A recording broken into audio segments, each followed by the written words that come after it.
All I wanted was a peaceful morning with Buddy, my loyal Labrador. But Lisa Hoa, the self-proclaimed queen of the HOA, had other plans. She didn't just dislike Buddy, she wanted him gone. A formal complaint landed in my mailbox demanding that I relocate him for the sake of the community. But if Lisa thought I would just roll over, she was dead wrong. I had a plan, and it was about to turn the entire neighborhood against her ridiculous rules. How will this battle end? Will Buddy stay, or will Lisa get her way? Watch till the end to find out the shocking twists. Don't forget to subscribe for more stories and leave a dot in the comments if you've ever had to deal with a Lisa like this. I woke up to the crisp autumn air drifting through my open window, the kind of morning that made me grateful to live in Asheville, North Carolina. The golden leaves rustled in the breeze, carrying the scent of pine, and at the foot of my bed, Buddy, my old Labrador, stretched with a lazy yawn. I scratched behind his ears before rolling out of bed, already looking forward to our morning routine. It was a Saturday, which meant a long walk through the Blue Ridge Parkway trails, a tradition Buddy loved just as much as I did. As I stepped outside, leash in hand, I spotted Lisa Hoa standing on the sidewalk. The self-proclaimed queen of our HOA, Lisa had made it her mission to enforce unwritten rules of Meadowbrook Estates, a quiet, suburban neighborhood that, under normal circumstances, was a great place to live, until Lisa turned it into her personal kingdom. If your lawn wasn't trimmed to her exact standards, she'd issue a warning. If your trash bins were out a few minutes too long, expect a fine. But lately, her target wasn't landscaping or garbage cans. It was Buddy. She was watching me as I clipped the leash onto Buddy's collar, arms crossed, eyes narrowed with the kind of disapproval only she could muster. "Morning, Jake," she called out, her voice sickly sweet, the kind of tone she used when she was about to complain about something. I sighed, already bracing myself. "Morning, Lisa." "I couldn't help but notice that Buddy has been quite active lately," she said, tilting her head slightly as if trying to sound concerned rather than accusatory. "Several neighbors have mentioned that his barking has become a bit of a disturbance." I frowned. Buddy wasn't a barker. He was one of the quietest dogs I had ever owned. The only time he made a sound was when he was excited for his walks or when he heard the UPS truck, convinced the driver always had treats. "That's strange," I said. "He hardly barks at all." "Well," Lisa continued, her lips pursing, "it's not just the barking, it's, well, his presence. Not everyone in the neighborhood is comfortable around large dogs, Jake. Some people have allergies, some are afraid, and we need to be considerate of the community." I stared at her, dumbfounded. "Are you saying my dog existing on my property is a problem?" "I'm saying that perhaps Meadowbrook Estates isn't the best fit for a large animal like that. Maybe a smaller breed would be better suited. Or, if you must have a big dog, perhaps keeping him inside more often." I let out a slow breath, fighting the urge to laugh. This woman had never liked Buddy. First, she complained about his leash, then his paw prints on the sidewalk after it rained, and now, apparently, his mere existence was unacceptable. I knew what this was. It wasn't about barking or allergies. It was about control. "I'll take that under advisement," I said dryly, turning away and heading toward the park. Buddy trotted beside me, tail wagging, completely oblivious to the battle that had just taken place over his right to exist. A few days later, I found a formal notice from the HOA in my mailbox. I wasn't even surprised. The letter, full of carefully worded legal jargon, claimed that I was in violation of community standards due to Buddy's disruptive behavior. It even included a recommendation that I consider alternative living arrangements for the animal to preserve the community's harmony. I stared at the paper, anger bubbling inside me. Lisa had escalated things. She wasn't just making passive-aggressive comments anymore, she was actively trying to force Buddy out. That was it. I had tolerated Lisa's nonsense for years, but this was personal. So I came up with a plan. Buddy wasn't just a pet. he was family. If Lisa wanted to start a war over him, then she was about to find out just how many people in this neighborhood loved dogs more than they loved ridiculous HOA rules. Step 1 was simple. Talk to my neighbors, the ones Lisa claimed had complained. I went door to door, casually bringing up the topic, and, as I suspected, not a single one of them had an issue with Buddy. In fact, many of them loved him. The Watsons, an elderly couple next door, told me they enjoyed seeing Buddy on his walks. Mike and Mia, the young couple across the street, mentioned that their toddler loved waving at him from the window. So where exactly were these complaints coming from? Lisa. Step 2. Show her just how many dog lovers lived in this neighborhood. I organized an event called Paws in the Park, a harmless, friendly community dog walk through our local park. I made flyers, posted in our neighborhood's Facebook group, and even got a local pet store to donate some treats. The response? Overwhelming. That Saturday, dozens of families showed up. There were golden retrievers, dachshunds, huskies, poodles, even a few cats in strollers. People were laughing, swapping dog stories, and genuinely enjoying themselves. And Lisa. She stood on her porch, arms crossed, seething. I made sure to wave as we walked past her house. "See, Lisa," I called out. "Looks like the community loves dogs after all." She stormed inside. But I wasn't done yet. Later that week, I received another email from the HOA. This time, an official summons to an HOA hearing regarding my refusal to comply with community standards. Apparently, Lisa had decided to escalate things even further. I wasn't worried. In fact, I was looking forward to it. That evening, I did some research. I pulled up the HOA bylaws, reading them carefully, searching for anything that supported Lisa's ridiculous claims. Unsurprisingly, I found nothing.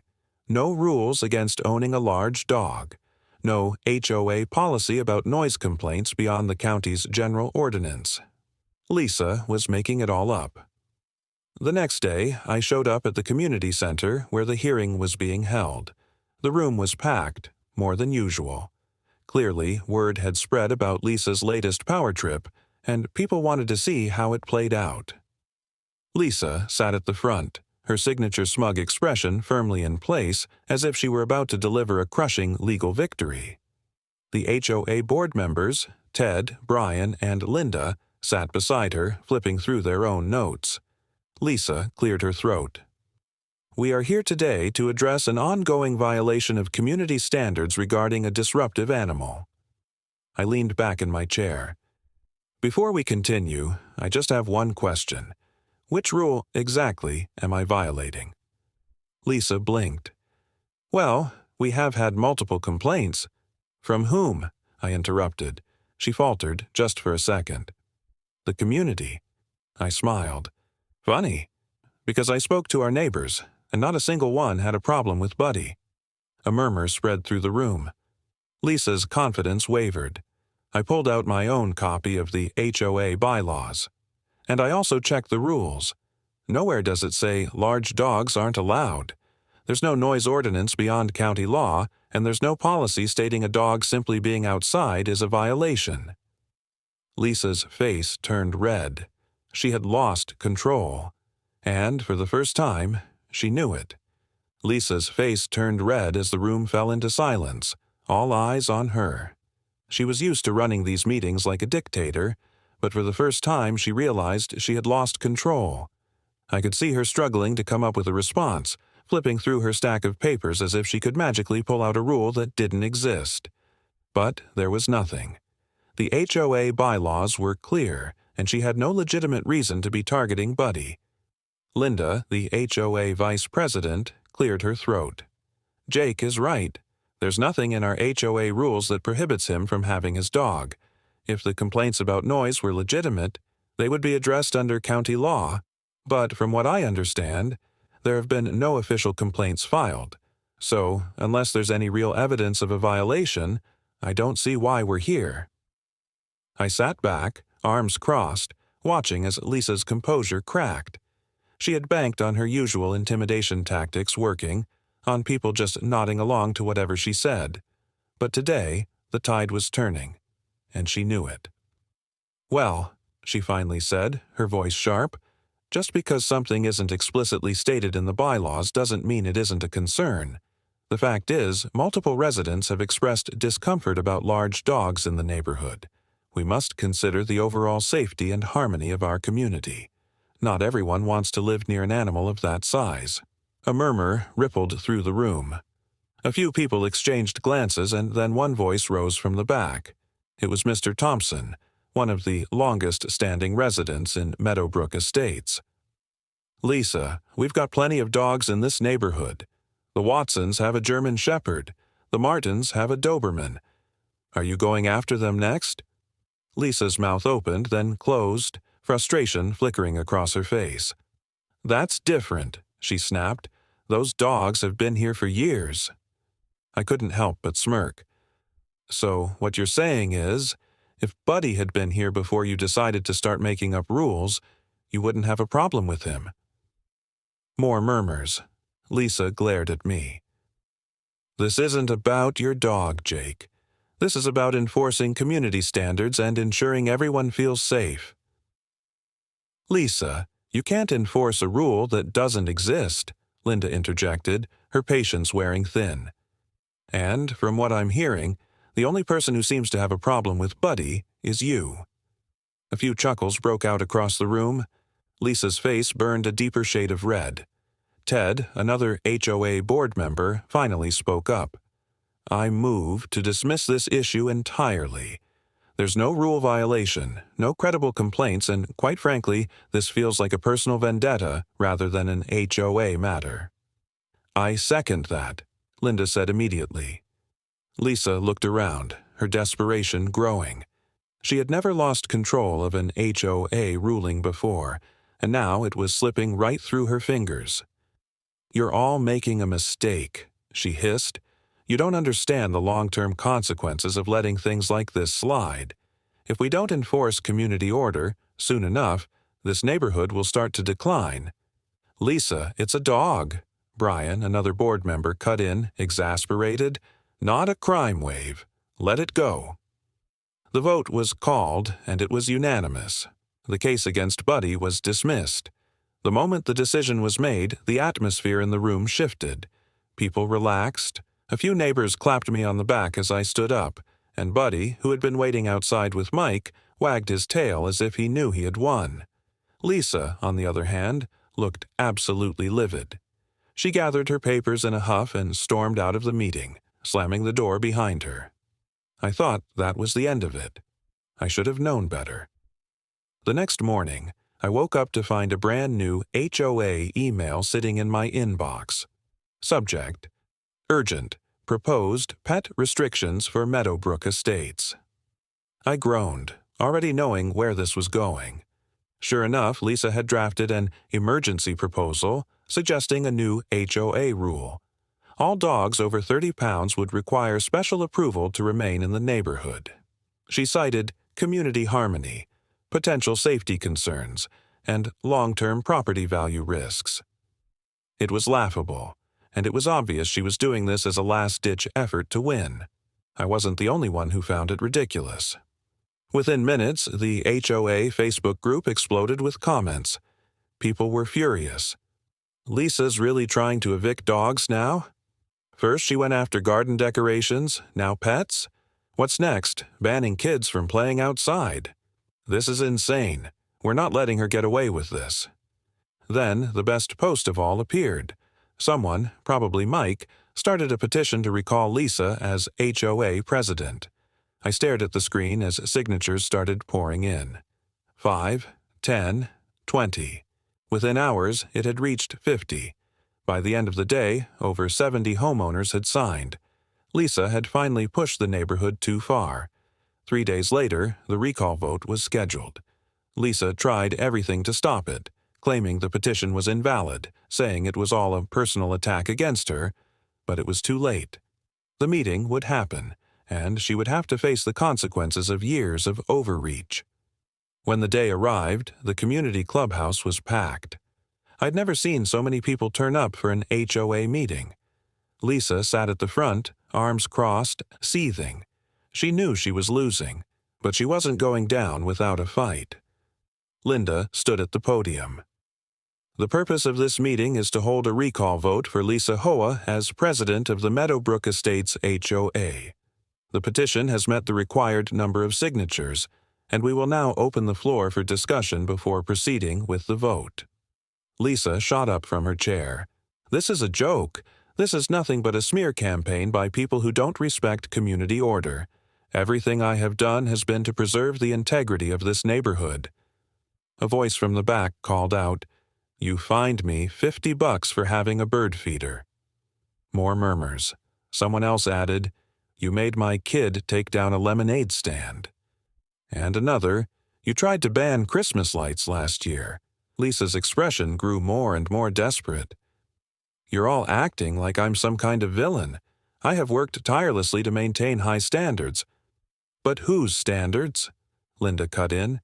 "Because from what I see, this neighborhood has made it clear that they no longer want you as president."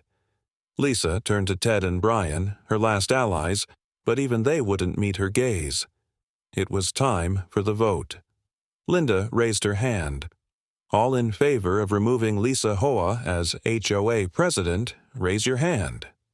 One by one, hands shot up. 10, 20, 50. I watched Lisa's face as the realization hit her. It was over. Linda counted the votes, then turned back to the room. "The majority has spoken. Lisa Hoa is officially removed from her position as HOA president, effective immediately." A cheer erupted from the crowd. Lisa, shaking with fury, grabbed her bag, muttered something under her breath, and stormed out. And just like that, the reign of Lisa Hoa had come to an end. The moment Lisa stormed out of the clubhouse, the entire room erupted into cheers.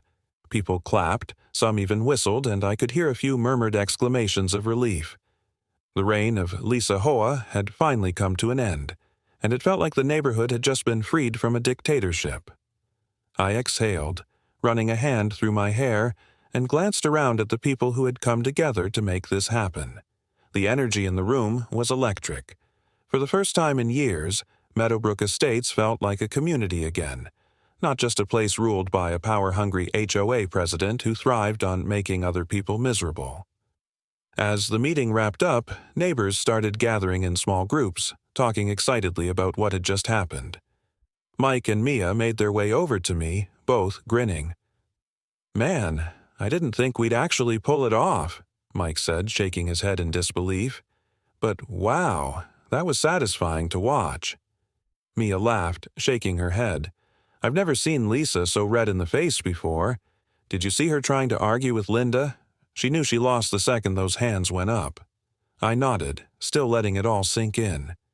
She never thought anyone would push back. She was so used to getting her way that she never even considered that the whole neighborhood was done with her nonsense. The Watsons approached next, their old Labrador trotting beside them. Mrs. Watson beamed. "We just wanted to say thank you, Jake. If it weren't for you, she'd probably still be running things like her own personal fiefdom." Mr. Watson chuckled. "I still remember the time she fined us because our garden hose was visible from the street. What a joke. It's about time she got what was coming to her." I smiled. "Honestly, I just wanted to keep Buddy, but I guess it turned into something bigger than that." The old man nodded. "Sometimes standing up for something small makes people realize they don't have to put up with the big things either." As people started trickling out of the clubhouse, I noticed Linda still standing near the front, chatting with Ted and Brian. I walked over and she gave me a knowing look.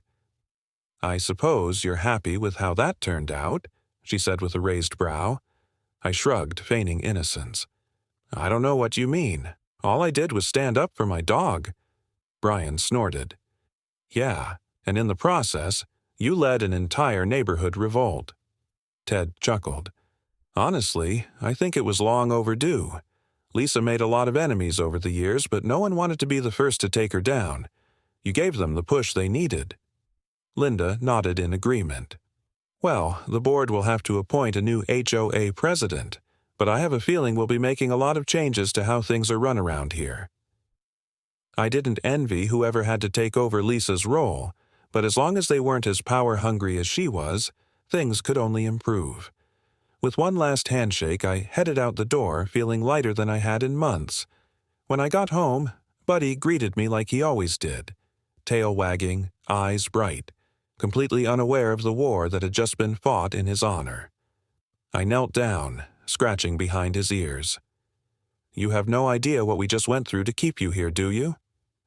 Buddy licked my face in response as if to say, "Doesn't matter, I'm still here." That night, as I sat on my porch, cold beer in hand, watching the last remnants of daylight fade behind the Blue Ridge Mountains, I realized something. This wasn't just about Buddy. It had never just been about Buddy. It was about standing up to people like Lisa, people who think they can control everything just because no one stops them. It was about proving that a community isn't just a collection of houses and neatly manicured lawns, it's the people who live there. And when enough people decide they're not going to be pushed around anymore, change happens. A few neighbors wandered over, some bringing drinks, others just stopping by to chat. Mike handed me another beer as he sat down next to me. "So, what's next, neighborhood hero? You gonna run for HOA president?" I nearly choked on my drink. "Absolutely not," I said between coughs. "I just want to enjoy my house, my dog, and my life without dealing with HOA drama." Mia laughed. "Fair enough, but don't be surprised if they try to recruit you anyway." We sat there for a while, talking and laughing as the stars came out. It felt different, more relaxed, more open, like people weren't afraid to just exist in their own neighborhood anymore. Lisa had ruled through intimidation, and without her, it was like a weight had been lifted off everyone's shoulders. Over the next few weeks, the changes became even more obvious. The HOA board, now free from Lisa's iron grip, actually started listening to the community. The ridiculous fines stopped. The petty complaints disappeared. People started putting up decorations again. Kids set up lemonade stands without fear of getting shut down, and the whole atmosphere just felt lighter. And Buddy? He became something of a local celebrity. Every time we went on a walk, people stopped to pet him, give him treats, or just say hello. It was like he had unknowingly led a revolution. One day, as I was coming back from a walk, I noticed a moving truck parked in front of Lisa's house. I raised an eyebrow, watching as movers carried furniture out. I spotted Lisa standing near the curb, arms crossed, barking orders as they loaded things into the truck. She looked over, and for a second, our eyes met. She glared, lips pressed into a thin line, then quickly turned away. I didn't say anything. I didn't have to.